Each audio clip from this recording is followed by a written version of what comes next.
Welcome back to the channel. This is Amor Better SN with another deck tech. Now this one's not very budget, but I do own this one in paper and it is a fantastic deck. I will say I was able to purchase this deck for way cheaper than the TCG amount that's listed right here. It was definitely under $100. This deck is insane. It goes off. You're going to have huge creatures, tons of creatures, and you're just going to control the board. Let me show you how it gets going and the strategy behind it. Now this is going to be a Dimir deck. There's only 4 cards in the deck that have black in it, but it's definitely a worthwhile card to put into the deck for that black mana. But let's start at 0 because this is an Artifact Affinity deck. You're going to be casting so many free spells with this strategy. It's going to be insane. So let's start at 0. So we got 4 copies of Ornithopter, 0/2 flyer, great turn 1 play or anytime play, just to get that flyer out there, plus a 2 toughness blocker can block most 1/1s and things like that that people put out early on in the game. At 0, we also have Memnite, which is a 1/1, just a vanilla 1/1, that's it. But again, it's a 0 cost card. So it's a free spell that's just going to add to our strategy of flooding the board with as many artifacts as possible. At 1, we have the Springleaf Drum. We only have 2 of these in here so that we can add a little extra mana if needed. We'll just tap one of these Memnites or Ornithopters and get an extra mana just to be able to cast some of these spells that you see at 3 with blue in them, in case we didn't draw one of our blue mana or not enough of it. We also have the Moonstare Prototype, which is the same thing as the Springleaf Drum, except it adds colorless mana rather than blue, and it also adds the flexibility of being able to channel this card and discard it and return a card that's on the battlefield to the top or bottom of their library. This is a great artifact. It's a 1 mana artifact. It goes on the field. It adds to our artifact count, and it also has the ability to ramp and the ability to be flexible later in the game for removing things that are in our way. Now here's the creature that I said had the black mana. This is Vault Scourge. It's a 1/1 flyer. We don't need to pay the black because it has Phyrexian mana, but if you don't want to lose that 2 life, then use the black mana to pay for this to get it out in the battlefield, because it's a flyer, it's a life linker, and you're going to see how this creature is going to work into our strategy later on. So going to that is the Nettle Cyst. So this is a living weapon, so when you do cast this, it will create a 0/0 black Phyrexian Germ creature token and attach it to it. So it's basically a 3 mana creature that gets +1/+1 for each artifact or enchantment that we control. So our whole entire deck is artifacts. Every single card, except I think for 2, are artifacts. So later on in the game, this could be a huge creature for 3 mana, insane value. But if it dies, it just becomes an equipment. So you can pay 2 and you can throw it on an Ornithopter and get in over the air, or you can throw it on the Vault Scourge and again get in over the air and also gain back all that life. So if you have 10 artifacts on the field, you're looking at an 11/11 Vault Scourge and you're going to be gaining 11 life. So this adds a lot of survivability to the deck, as well as flexibility, and it's just a monster card for 3 mana to get out later in the game with all of our artifacts. So Forging the Anchor, with all these free spells, we are going to run out of cards pretty quickly. So I have 2 different cards here that are going to help us, with 3 different cards here that are going to help us. Forging the Anchor, 2 of these are 2 of the 4, I believe 4 cards that are not artifacts in the deck. You look at the top 5 cards of your library and you reveal any number of artifact cards from them, and you put them into your hand. You put the rest on the bottom of your library in a random order. Now, almost every card in this deck is an artifact. So this could be a pay 3, draw 5, which is insane value, and you just reload your hand. And with all the cards that we have in here with Affinity, you might be able to just unload all those cards right onto the battlefield all at once. Also, to note, a lot of our lands are artifacts, so you can also get lands out of this. Alright, Kozilek's Unsealing for 3 mana. There we go. This card, with all the affinity creatures that we have that are going to be getting cast for free, but their mana value is at 7, this card adds tremendous value to the deck. So when you're casting all of your smaller spells that are 4, 5, and 6, which is only really one spell that's really a 4, you're going to create 2 Eldrazi spawn creature tokens, which are 0/1s that you can sacrifice and add mana, so that could ramp you into another spell that you need to cast, or you could just use them as chump blockers. But then when you cast a mana value 7 or greater, which we have, I believe, 10 spells that are 7 or greater, which is any deck that had 10 7-cost spells would never be able to function, but with the affinity for artifacts, it makes it very easy. We're going to draw 3 cards every time we cast one of those. Now, the couple times I've played with this deck, I almost decked myself out because I was casting so many 7-drops and drawing so many cards that I was down to about 5 cards left in my deck. So you have to watch out for that. But that was just a one-off situation where I was unable to attack at the time, so I was just building my board up as much as I could. Alright, at 3 also, we have the all-star of the entire deck, the Simulacrum Synthesizer. Everybody knows this card. This card is a banger. It enters, scry 2, set up your plays for the next couple turns, and then whenever you cast an artifact spell with mana value 3 or greater, which is 2/3 of this deck, you're going to create an 0/0 colorless construct artifact creature token with +1/+1 for each artifact control, just like the Nettlecyst. So you kind of get the theme of this deck. Flood the board with as many artifacts as possible, as cheaply as possible, and destroy them with these golems and the Nettlecyst and all these gigantic creatures that we'll be creating with this synthesizer. And now, when you get more than one of these synthesizers in play, then this stacks. So casting one creature or one spell that's overvalue of mana value 3, you're going to get 2 golem creatures or constructs. And those will also count as artifacts. So just by creating the extra one, it's going to boost the other one that you've already created. So this card, I can't say enough about it. It's totally worth it. If you have copies of this, throw it in your deck. It's an incredible, incredible card. But this deck could also operate without it if you didn't have it.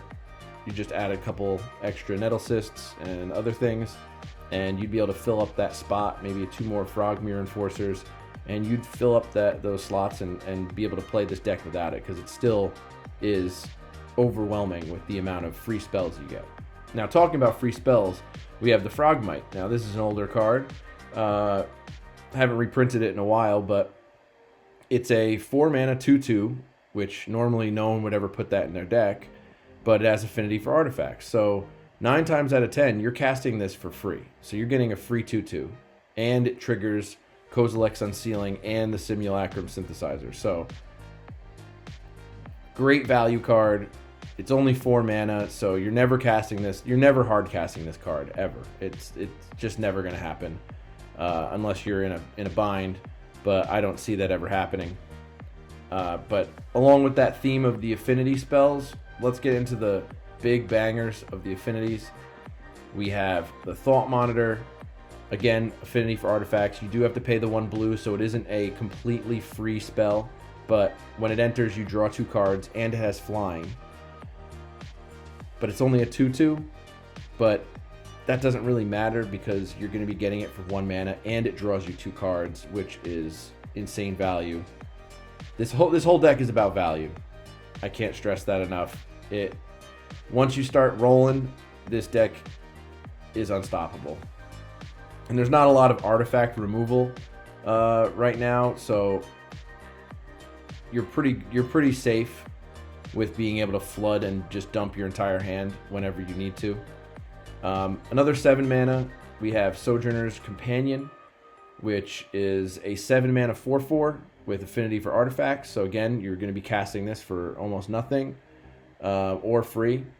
And it also has artifact land cycling, which is another little added bonus to this. A lot of people would add that mirror 7 mana 4/4, but I chose the Sojourner's Companion just for the flexibility of being able to land cycle.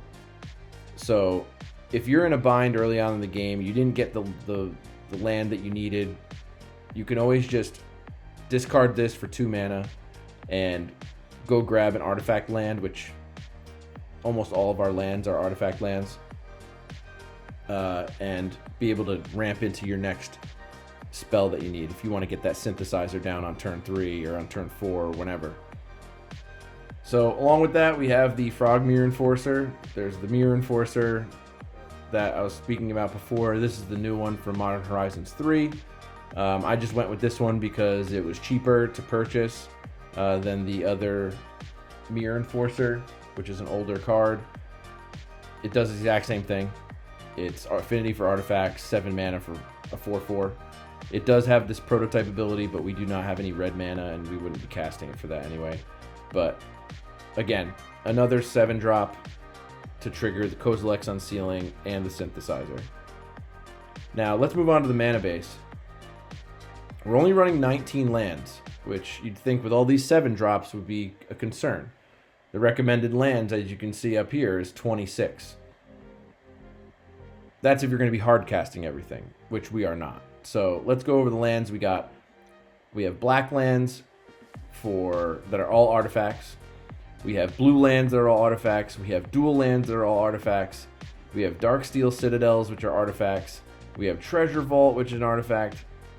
The Treasure Vault's great because if you are in a bind, you can create a bunch of treasure tokens which will count as artifacts and boost all of your constructs and your nettle cysts, etc.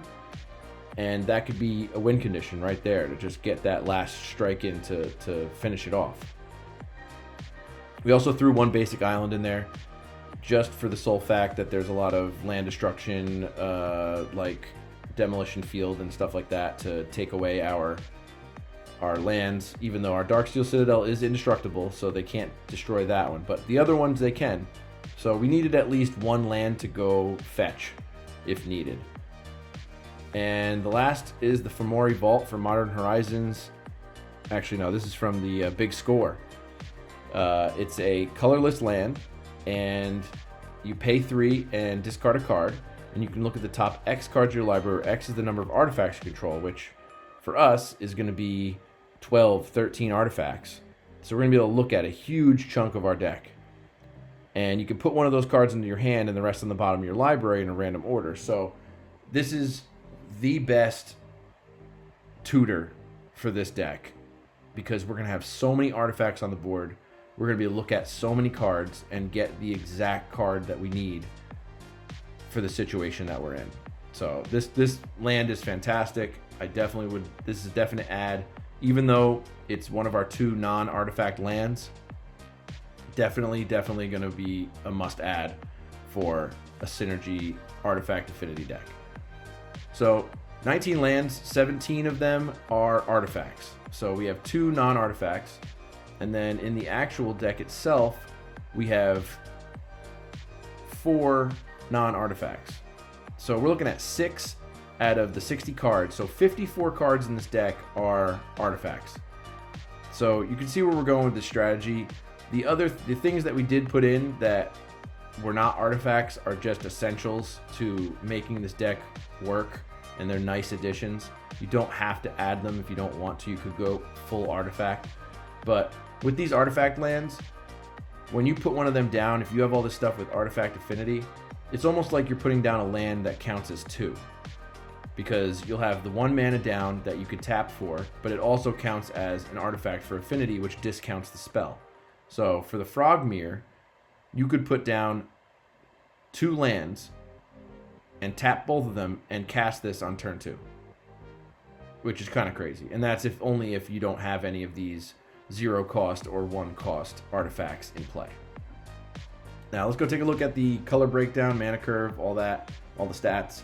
8 0 cost spells. You can see that we are definitely going to be throwing something down on turn 1 at least, or multiple things on turn 1.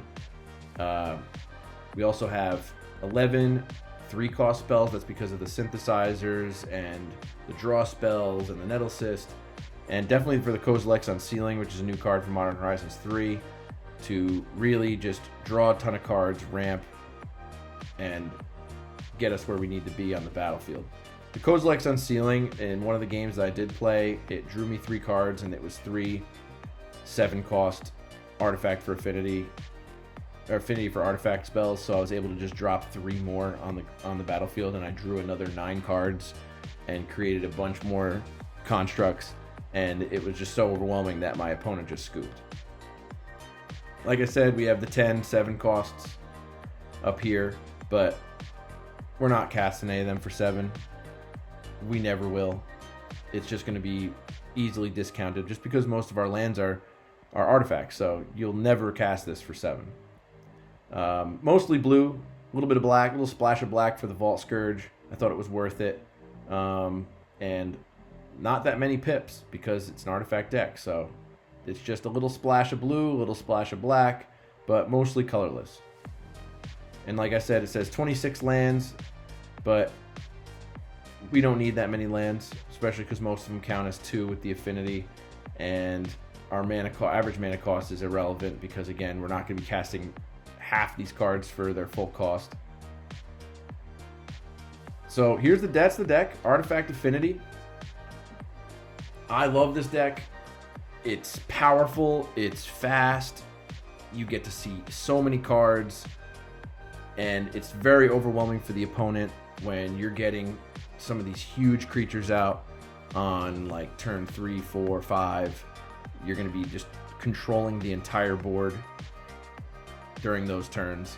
And with the Vault Scourge, you can get a little bit of life in the meantime. You can cast that on turn 1 and get a little bit of survivability, but the main engine for this deck is definitely the synthesizer and Kozilek's Unsealing, which I was very shocked about was going to be as good of a card as it is, but for this deck, it just works. So if you like this deck, let me know. This is my Aether Hub page. I'm on More Better SN. You can come subscribe to my Aether Hub, my YouTube, do all the algorithm things. Let me know what deck you want to see next, what formats, what colors, anything that you're interested in. Let me know. I will do a deck tech for this. We do deck techs every weekend. So subscribe and stay tuned for more decks, and I'll see you in the next one.